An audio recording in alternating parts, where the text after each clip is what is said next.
Selamat malam, halo peserta Langham yang terkasih. Saat ini mari kita bersiap untuk mendengarkan firman Tuhan yang terambil dari Efesus pasal 1 ayat 3 sampai 14. Nah, izinkan saya membacakannya untuk kita semua. Kekayaan orang-orang yang terpilih. Terpujilah Allah dan Bapa Tuhan kita, Yesus Kristus yang dalam Kristus telah mengaruniakan kepada kita segala berkat rohani di dalam sorga.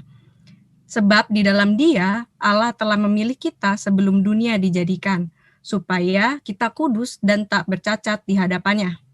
Dalam kasih, Ia telah menentukan kita dari semula oleh Yesus Kristus untuk menjadi anak-anaknya sesuai dengan kerelaan kehendak-Nya, supaya terpujilah kasih karunia-Nya yang mulia, yang dikaruniakannya kepada kita di dalam Dia yang dikasihinya. Sebab di dalam Dia dan oleh darah-Nya kita beroleh penebusan, yaitu pengampunan dosa menurut kekayaan kasih karunia-Nya, yang dilimpahkannya kepada kita dalam segala hikmat dan pengertian. Sebab Ia telah menyatakan rahasia kehendak-Nya kepada kita sesuai dengan rencana kerelaan-Nya, yaitu rencana kerelaan yang dari semula telah ditetapkannya di dalam Kristus, sebagai persiapan kegenapan waktu untuk mempersatukan di dalam Kristus sebagai kepala segala sesuatu, baik yang di sorga maupun yang di bumi.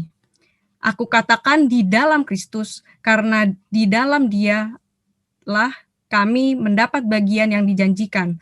Kami yang dari semula ditentukan untuk menerima bagian itu sesuai dengan maksud Allah yang di dalam segala sesuatu bekerja menurut keputusan kehendak-Nya, supaya kami yang sebelumnya telah menaruh harapan pada Kristus boleh menjadi puji-pujian bagi kemuliaan-Nya.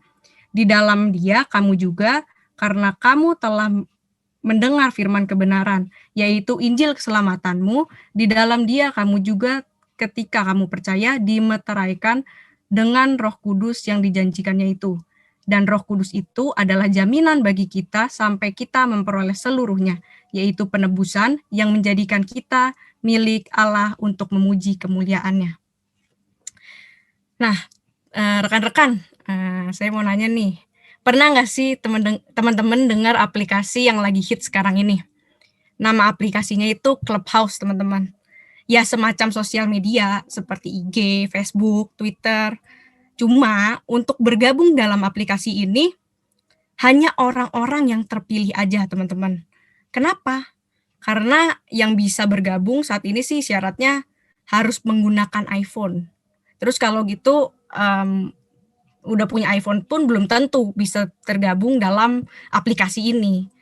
Karena untuk syarat lainnya untuk join atau bergabung dalam aplikasi ini tuh syaratnya adalah diundang oleh orang yang terlebih dahulu terdaftar dalam aplikasi Clubhouse tersebut. Jadi sorry aja teman-teman yang pakai Android, pengguna HP Samsung, Xiaomi, OVO, Vivo, Oppo itu, aduh sorry aja nggak bisa gabung dalam atau nggak bisa jadi orang terpilih di dalam aplikasi ini, teman-teman. Nah, cerita ini mau mengantarkan kita kepada bacaan teks firman Tuhan pada malam hari ini. Di sini LAI memberikan judul kekayaan orang-orang yang terpilih. Nah, kita akan membahasnya dalam 3 poin. Yang pertama, Allah memilih dan menebus kita. Yang kedua, sebagai orang terpilih, kita dipersatukan di dalam Kristus. Yang ketiga, kita dipilih untuk memuliakannya. Nah, kita mulai dari poin yang pertama. Pada ayat 4 dikatakan, sebab di dalam Dia Allah telah memilih kita sebelum dunia dijadikan.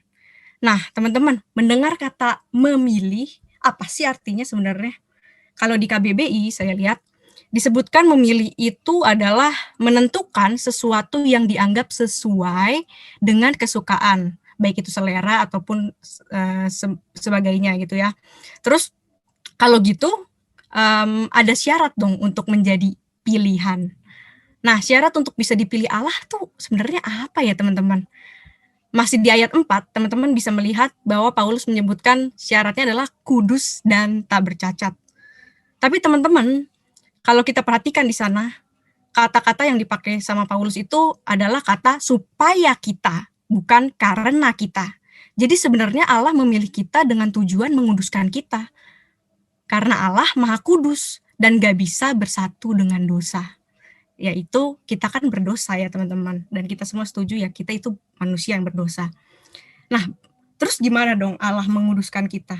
Nah teman-teman, di ayat 5 dikatakan bahwa dalam kasih ia telah menentukan kita dari semula oleh Yesus Kristus untuk menjadi anak-anaknya sesuai dengan kerelaan kehendaknya.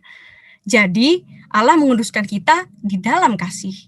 Ini menjadi penekanan bahwa bukan karena kita yang bisa memenuhi syarat kekudusan itu, melainkan Allah yang dengan kasih-Nya secara aktif memilih kita untuk menjadi anaknya. Nah, dengar kayak gitu aja, teman-teman, kita tuh udah terharu ya. Gimana kita tuh pilihan Allah loh. Kita tuh dipilih sama Allah, bukan sekedar dipilih tadi itu, dipilih teman untuk join ke aplikasi Clubhouse itu. Terus dengan bangga nanti teman-teman update di IG story, akhirnya aku diundang temanku, jadi bisa join aplikasi ini deh. Nah, dari sini kita tuh sebenarnya harusnya lebih bangga daripada sekedar bisa join ke Clubhouse itu. Teman-teman, bagaimanapun dosa adalah dosa. Dan perlu korban untuk menebus dosa itu. Kalau dulu dalam kisah perjanjian lama sebelum Yesus lahir ketika manusia berdosa, gimana sih seseorang dapat kembali menguduskan dirinya supaya ibadahnya bisa diterima oleh Allah? Ya, manusia harus mempersembahkan domba yang paling baik dengan segala macam spesifikasinya. Di dalam perjanjian baru, korban itu digantikan oleh Yesus. Dapat kita lihat di ayatnya yang ke-7, dikatakan seperti ini. Sebab di dalam Dia dan oleh darahnya kita beroleh penebusan, yaitu pengampunan dosa. Lihat bagaimana Allah memilih dan menyelamatkan kita sedemikian rupa. Ini merupakan hak istimewa atau anugerah bagi kita. Karena ya kita nggak perlu usaha untuk mendapatkan penebusan atau keselamatan itu. Dikatakan dalam Efesus 2 ayat 8-9, sebab karena kasih karunia kamu diselamatkan oleh iman. Itu bukan hasil usahamu, tetapi pemberian Allah. Itu bukan hasil pekerjaanmu, jangan ada orang yang memegahkan diri. Nah, setelah kita dipilih dan ditebus oleh Tuhan Yesus, poin yang berikutnya apa sih teman-teman? Poin yang kedua adalah kita dipilih untuk dipersatukan di dalam Kristus. Kita lihat di ayatnya yang ke-10, sebagai persiapan kegenapan waktu untuk mempersatukan di dalam Kristus sebagai kepala segala sesuatu, baik yang di sorga maupun yang di bumi. Teman-teman kalau ditanya, sekarang aku tanya, teman-teman kalau misalkan pertanyaannya, teman-teman agamanya apa sih? Pasti teman-teman tanpa pikir panjang, ya Kristen lah. Itu kan jawabannya, Kristen dong. Tapi teman-teman pernah berpikir nggak sih makna Kristen buat teman-teman secara pribadi itu apa?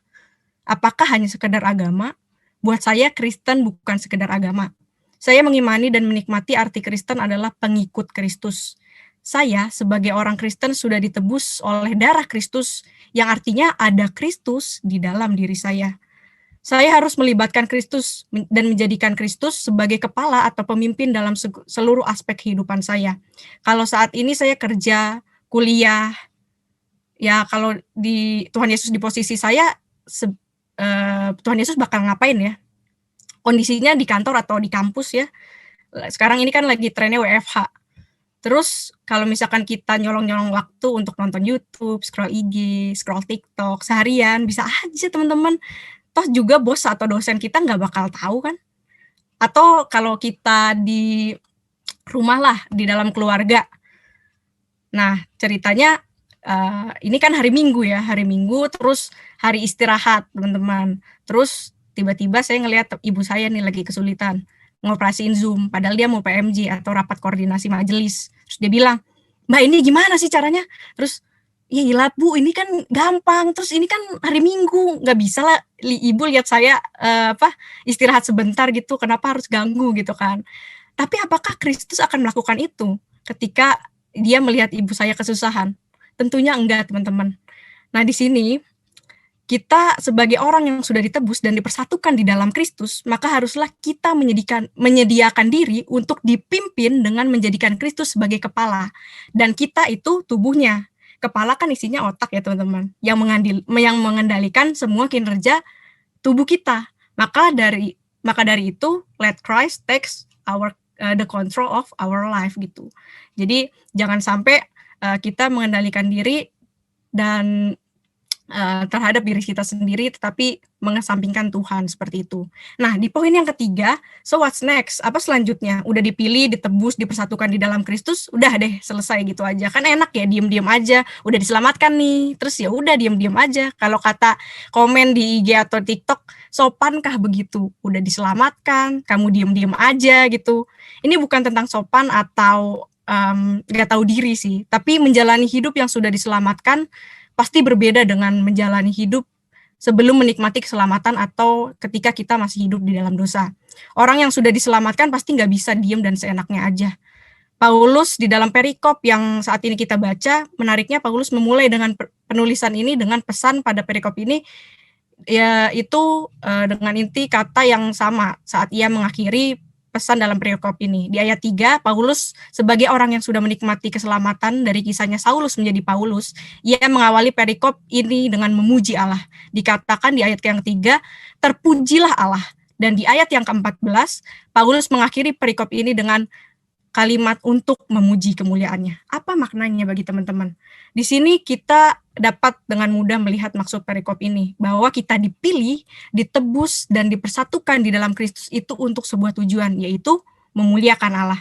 Nah, sekarang bagaimana kita caranya memuji dan memuliakan Allah? Dengan nyanyian, boleh juga, tapi aku nggak bisa nyanyi, Kak. Main musik, bisa juga, tapi kayaknya main musik juga nggak jago-jago amat, Kak. Terus, ya udah deh, pelayanan apa aja deh di gereja. Nah, teman-teman, nggak gitu konsepnya, teman-teman. Seringkali kita terjebak pada pujian atau penyembahan kita yang sebatas di gereja aja. Padahal Kristus menebus kita itu secara keseluruhan hidup kita. Jadi ya sebenarnya kitanya harus responi keselamatan itu dengan mempersembahkan seluruh hidup kita untuk kemuliaannya. Contohnya anak kuliah nih, sekarang kan belajarnya dari rumah. Ada dosen yang nggak mewajibkan untuk open cam saat pembelajaran berlangsung. Bisa aja nggak sih teman-teman close cam terus tidur? Dosennya nggak tahu ini, bukan masalah dosennya nggak tahu teman-teman. Ini hal simpel tentang integritas. Apakah dengan tidur nggak menyimak pembelajaran kita dapat memuliakan Allah? Sesimpel itu aja teman-teman, nggak bisa tanggung jawab. Gimana Tuhan mau pakai lebih lagi untuk memuliakannya? Nah, jadi tetaplah berintegritas saat kuliah.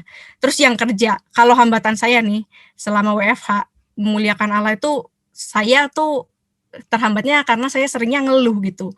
Udah mau WFH, kerjaannya banyak gitu kan. Terus apakah dari ngeluh tuh kita bisa memuliakan Allah? Coba ya kita telusuri. Mengeluh sama dengan gak bersyukur, teman-teman. Dari sini kita aja bisa lihat betapa kita tidak menghormati apa yang Allah telah anugerahkan buat kita berupa pekerjaan. Jadi cobalah perbanyak bersyukur, teman-teman.